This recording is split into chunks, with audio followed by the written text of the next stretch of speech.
तो महाराष्ट्र की सियासत से जुड़ी हुई बड़ी खबरें हम आपको बता रहे हैं कि किस तरह से वहां पर गठबंधन को लेकर जो पेच फंसा हो, उस पर अब शरद पवार जो हैं सेंटर पॉइंट की तरह काम कर रहे हैं, पावर पॉइंट की तरह काम कर रहे हैं। देखिए रिपोर्ट।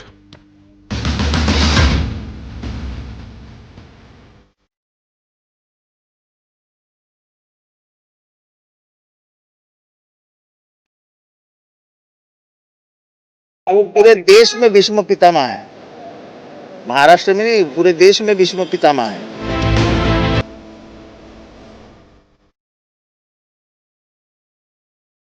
पवार साहब बहुत बड़े नेता है इस देश के। हम उसको आज के राजनीति के विष्णु पितामह कहते हैं।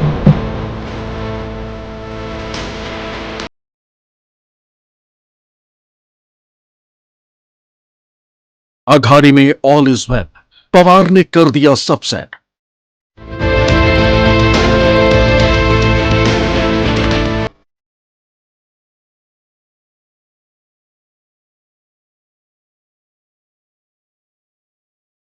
पवार ने बनाया ऐसा फॉर्मूला, महायुति का गणित बिगाड़ डाला।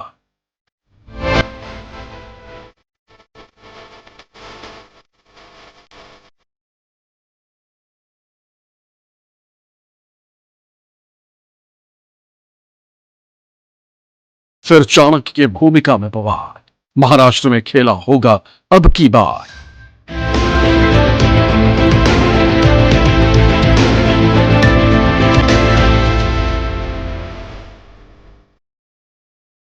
पवार पूरा नाम शरद चंद्र गोविंदराव पवार। मौजूदा वक्त में महाराष्ट्र की सियासत का सबसे बड़ा नाम। 68 साल का सियासी सफर, 3 बार महाराष्ट्र जैसे बड़े और देश के सबसे अहम राज्य के सीएम की जिम्मेदारी, प्रदेश की अलग अलग सरकारों से लेकर केंद्र तक में कई मंत्रालयों का जिम्मा संभालने वाले 84 साल के शरद पवार एक बार फिर महाराष्ट्र की सियासत के केंद्र में। विपक्षी महाविकास अघाड़ी गठबंधन में बिगड़ते समीकरण को संभालने की अहम भूमिका निभा रहे हैं। अलायंस में कांग्रेस और शिवसेना यूबीटी के बीच खराब होते रिश्तों को सुधारने के लिए बेहद ही मजबूत मध्यस्थ का किरदार निभा रहे हैं।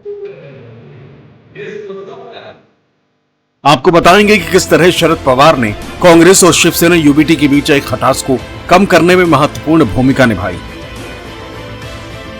लेकिन इससे पहले जरा ये जान लीजिए कि महाविकास अघाड़ी में सीट शेयरिंग पर बातचीत की गाड़ी कहां तक पहुंची।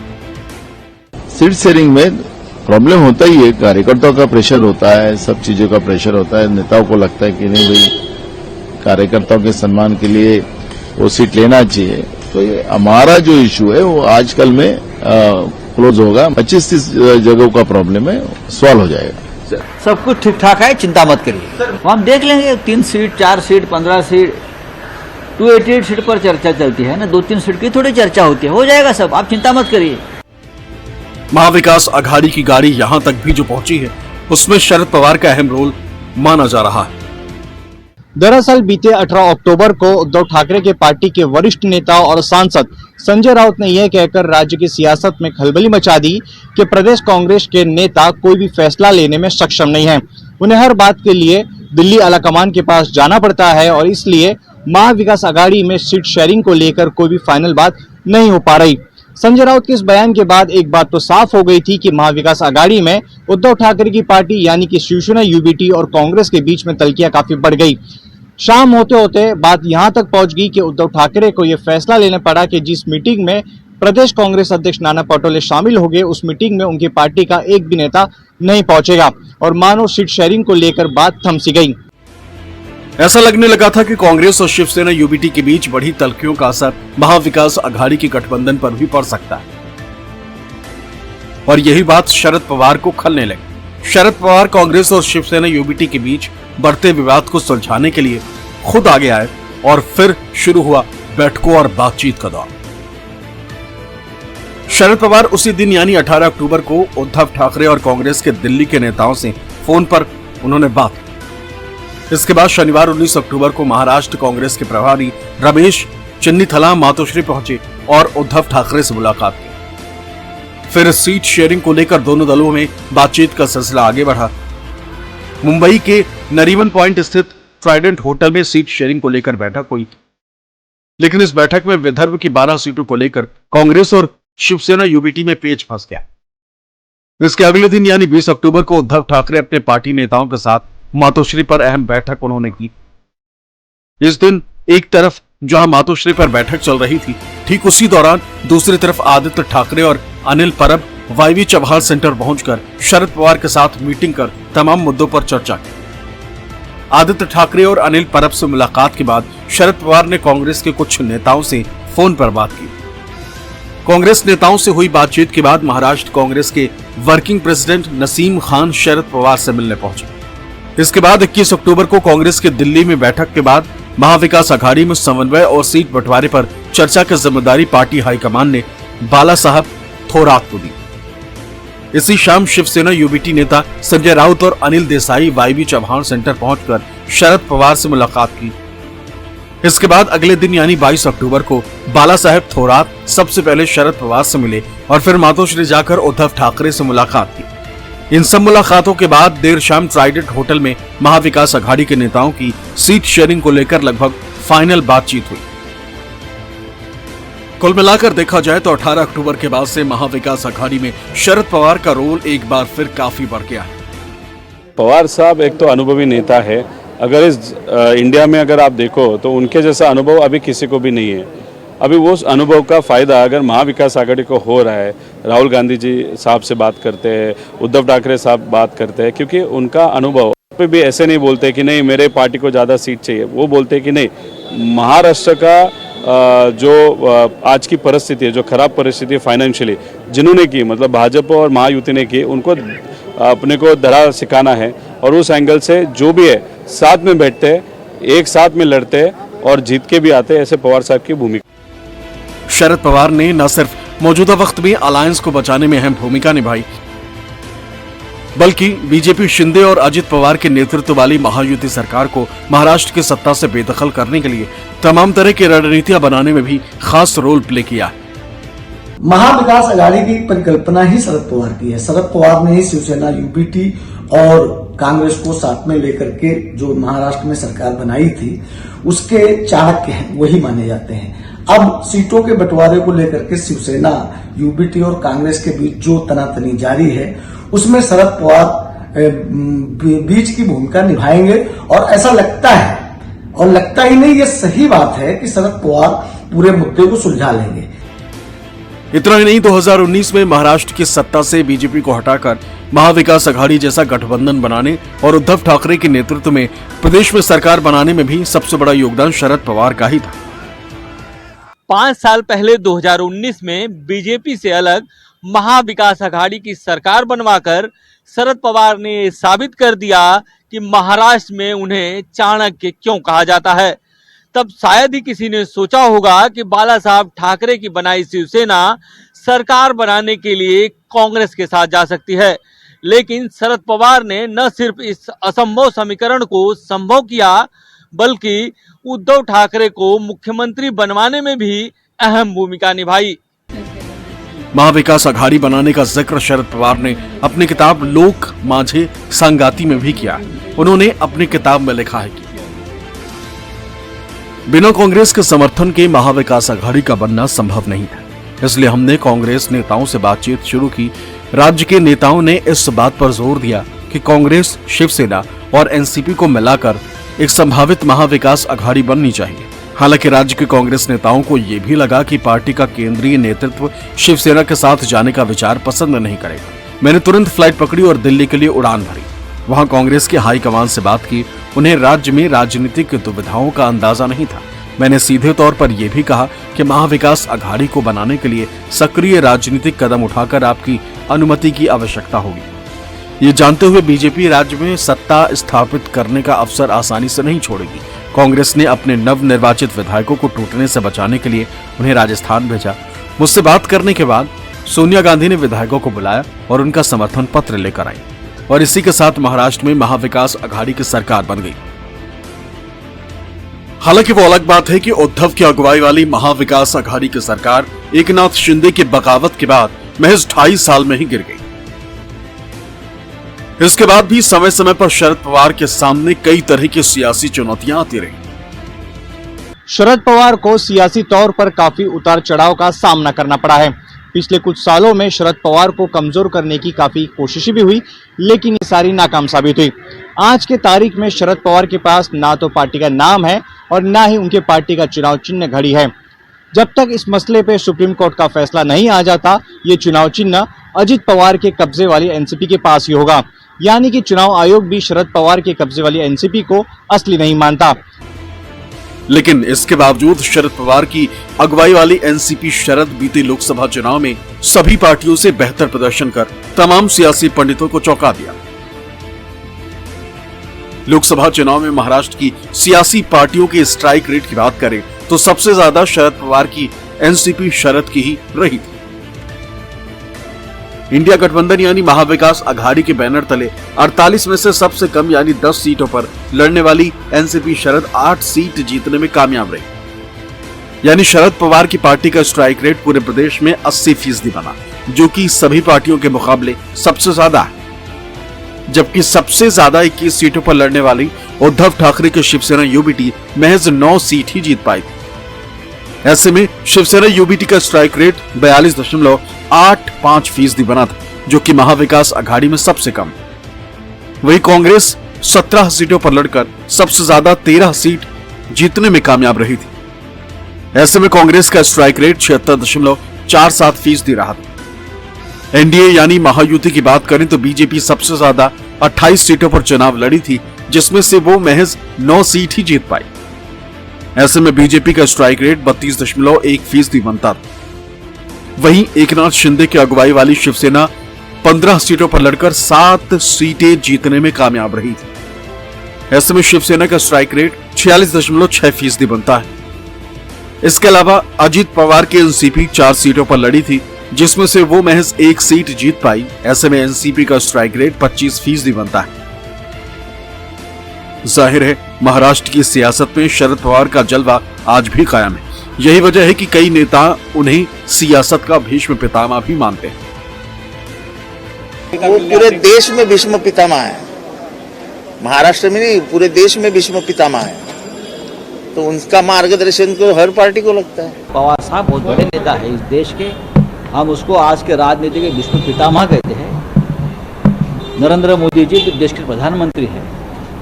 उन्हीं की सरकार ने पवार साहब को पद्म विभूषण ये सबसे बड़ा नागरिक सम्मान दिया है। उनकी राजनीति, उनका सामाजिक कार्य, उनका कोऑपरेटिव सेक्टर, कृषि क्षेत्र का कार्य, ये सब का 50 साल की उनकी संसदीय कार्य की उनका जो कार्य है। इतना नहीं, बीजेपी के विरोधी छोटे दल भी महाविकास अघाड़ी में सीटों के डिमांड के लिए शरद पवार के पास पहुंचते हैं। मैंने पवार साहब को समझा दिया, सबसे बड़े लीडर हैं वो, जानते हैं कि महाराष्ट्र की सरजमीन पे क्या हो रहा है। उन्होंने कहा कि हम जो है अभी जो है सहमत पूरी नहीं हो सकी है, लेकिन हम बात करेंगे आपसे कि कौन सीटें किसको दी जाएंगी। और ना भी नहीं बोला उन्होंने। संजय राउत साहब ने बातें सुनी मेरी, वे अपना जयंत पाटिल साहब ने सुनी, और जो है वहाँ पे जो है ये अपना कांग्रेस के लीडर भी वहाँ बैठे हुए थे, सब ने बातें सुनी थी। किसी ने जोर से नहीं कहा कि ये सीट नहीं मिलेगी। हाँ, कुछ सीटों के बारे में उन्होंने कहा जोर से नहीं मिलेगी, मैं उस पर जिद भी नहीं कर रहा हूँ। ऐसे में ये भी साफ है कि चुनाव के बाद भी शरद पवार की भूमिका काफी अहम रहने वाली। सीटों के बंटवारे को लेकर के जिस तरीके से लोकसभा के चुनाव में तनातनी बढ़ी थी, बाद में शरद पवार ने बीच में आकर के मामला सुलझाया था। ऐसे में पूरी तरह से विधानसभा चुनाव में शरद पवार की भूमिका यही होने वाली है। और आप देख लीजिएगा कि आने वाले दिनों में पता चलेगा कि शिवसेना यूबीटी, कांग्रेस और शरद पवार एनसीपी के बीच सीटों का बंटवारा बड़े सुचारू रूप से हो गया है। इसके साथ ही सरकार बनाने की जब भूमिका आएगी, वहां पर भी शरद पवार का अहम रोल होगा, क्योंकि अभी जो बातें सीटों को लेकर के हो रही हैं, वही बातें मुख्यमंत्री को लेकर के भी होंगी। और उद्धव ठाकरे तो पहले ही ये कह चुके हैं कि मुख्यमंत्री को घोषित करके ही चुनाव लड़ा जाना चाहिए, लेकिन कांग्रेस ने इस बारे में डिनाई किया था। अतः शरद पवार की भूमिका महाराष्ट्र में बड़ी रहने वाली है और वो महाराष्ट्र के चाणक्य समझे जाते हैं। बहरहाल ऐसे में अब की बार देखना दिलचस्प होगा कि शरद पवार के पावर पॉलिटिक्स का महाविकास अघाड़ी को कितना फायदा होता है और महायुति में शामिल पार्टियों को शरद पवार कितना नुकसान पहुंचा पाते हैं। Bureau report, news 24। Sharad Pawar Maharashtra के वेस्टर्न जोन से आते हैं। प्रदेश का यह जोन सियासी तौर पर अपने आप में काफी अहमियत रखता है, चाहे चुनाव लोकसभा का हो या फिर विधानसभा का। हर चुनाव में यह जोन अपनी खास भूमिका रखता है। कहा जाता है कि इस जोन को साधे बिना किसी भी पार्टी या गठबंधन की सरकार बन नहीं सकती। आखिर क्या है इस जोन का समीकरण और इस जोन में शरद पवार क्यों इतने मजबूत हैं, यह रिपोर्ट देखिए।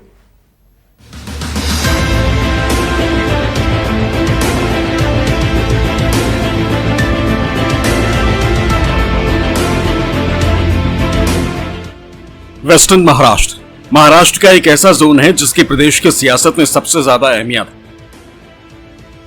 क्योंकि यही जोन डिसाइड करता है कि महाराष्ट्र का किंग कौन बनेगा। पश्चिमी महाराष्ट्र में कुल 6 जिले आते हैं, जिसमें लोकसभा के 48 में से 11 और विधानसभा की 288 में से 70 सीटें आती हैं। पुणे, अहमदनगर, सोलापुर, सतारा, सांगली और कोल्हापुर वेस्टर्न महाराष्ट्र के ये 6 जिले हैं।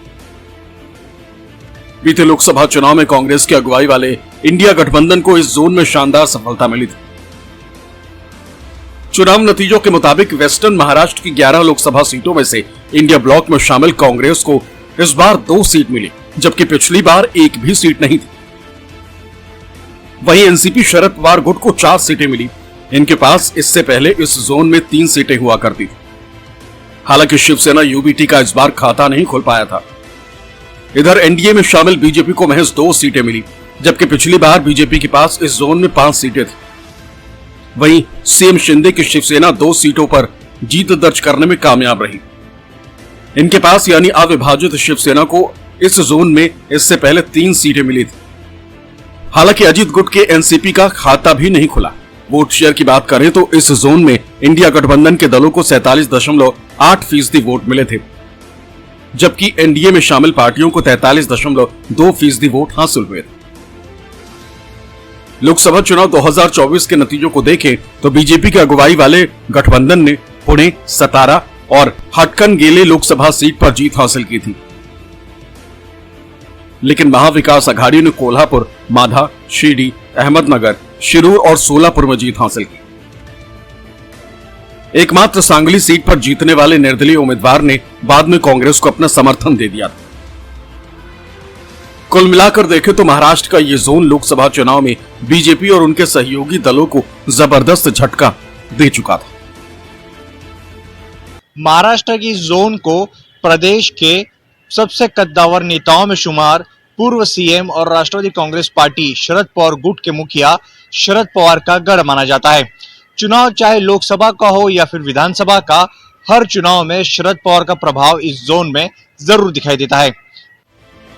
बीते विधानसभा चुनाव के नतीजों को देखें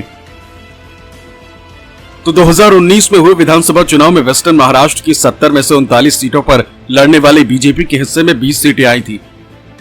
तब बीजेपी के सहयोगी रही अविभाजित शिवसेना 31 सीटों पर लड़कर महज 5 सीट जीत पाई थी, यानी एनडीए के हिस्से में कुल 36 सीटें आई थी। वहीं 41 सीटों पर लड़ने वाली शरद पवार की अविभाजित एनसीपी को सबसे ज्यादा 27 सीटें आई थी, जबकि एनसीपी के सहयोगी रही कांग्रेस भी 29 सीटों पर लड़कर 12 सीट जीतने में कामयाब रही थी, यानी तब यूपीए के हिस्से में 39 सीटें आई थी। महाराष्ट्र का सबसे ताकतवर विभाग है पश्चिम महाराष्ट्र, जिसे शुगर बेल्ट कहा जाता है। इस शुगर बेल्ट में सबसे ज्यादा चीनी मिलें हैं और यहाँ पर राजनीति भी जमकर होती है। यहाँ पर चीनी मिलों के साथ दूध डेयरी जैसा उद्योग भी काफी ज्यादा पैमाने पर है। इतना ही नहीं, बैंकिंग सेक्टर और अन्य कारखाने भी इस इलाके में अच्छे खासे हैं और इन सभी इलाकों में सबसे ज्यादा पैठ शरद पवार की मानी जाती है। शरद पवार को मानने वाला एक बड़ा तबका पश्चिम महाराष्ट्र से है। अब तक महाराष्ट्र में जितने भी मुख्यमंत्री हुए हैं उनमें सबसे ज्यादा मुख्यमंत्री पश्चिम महाराष्ट्र से ही महाराष्ट्र को मिल चुके हैं। अगर जातीय समीकरण की बात की जाए तो इस इलाके में मराठा समुदाय के वोटर्स की आबादी सबसे ज्यादा है, जो किसी के भी जीत हार में अहम भूमिका निभाते हैं। इस जोन में 38% के करीब मराठाओं की आबादी है। वहीं ओबीसी 28%, मुस्लिम 9%, दलित 16% और 9% के करीब दूसरी जातियों की संख्या है। जाहिर है मराठा और दलित वोटर इस जोन में किसी भी पार्टी की किस्मत तय करने की पूरी ताकत रखते हैं। एक तरफ राहुल गांधी काम कर रहे हैं, सांगली से लेके अगर देखा जाए तो कोल्हापुर तक के इलाकों में उनके दौरे को बड़े बड़े मायने में के साथ देखा जा रहा है। लेकिन दूसरी तरफ शरद पवार सतारा जैसे इलाके में खूब एक्टिव हैं, यानी जहां जहां पे पार्टी वीक है, जहां जहां पे बीजेपी और शिवसेना शिंदे के लोग जीते हुए हैं, उन इलाकों में वो लोकल नेटवर्क पे काम कर रहे हैं। तो गतिविधियां महाराष्ट्र की राजनीति को लेकर कहें तो काफी बढ़ी हुई है। महाराष्ट्र का मौजूदा सियासी समीकरण देखें तो पता चलता है कि अब की बार पूरे महाराष्ट्र में सबसे ज्यादा कांटे की टक्कर वेस्टर्न महाराष्ट्र में ही देखने को मिलने वाली। बीजेपी और कांग्रेस यूं तो पहले से ही इस इलाके में स्वाभाविक प्रतिद्वंदी रही, लेकिन एनसीपी में टूट के बाद पार्टी का दो धड़ा बनने से इस इलाके में लड़ाई और भी दिलचस्प हो गई। एक तरफ जहां एनसीपी का एक धड़ा शरद पवार के पास है, तो वहीं दूसरा और पुराने सिंबल यानी घड़ी चुनाव चिन्ह वाली पार्टी की अगुवाई उनके भतीजे अजित पवार कर रहे हैं।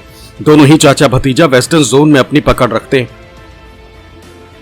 गठबंधन के हिसाब से देखें तो पश्चिमी महाराष्ट्र में राहुल गांधी को शरद पवार और उद्धव ठाकरे के साथ समीकरण को साधना,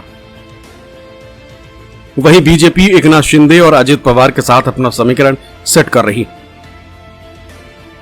ऐसे में अब की बार इस जोन में किसको कामयाबी मिलती है और कौन प्रदेश के सत्ता पर काबिज होता है, ये देखना बेहद दिलचस्प होगा। Bureau report, news 24।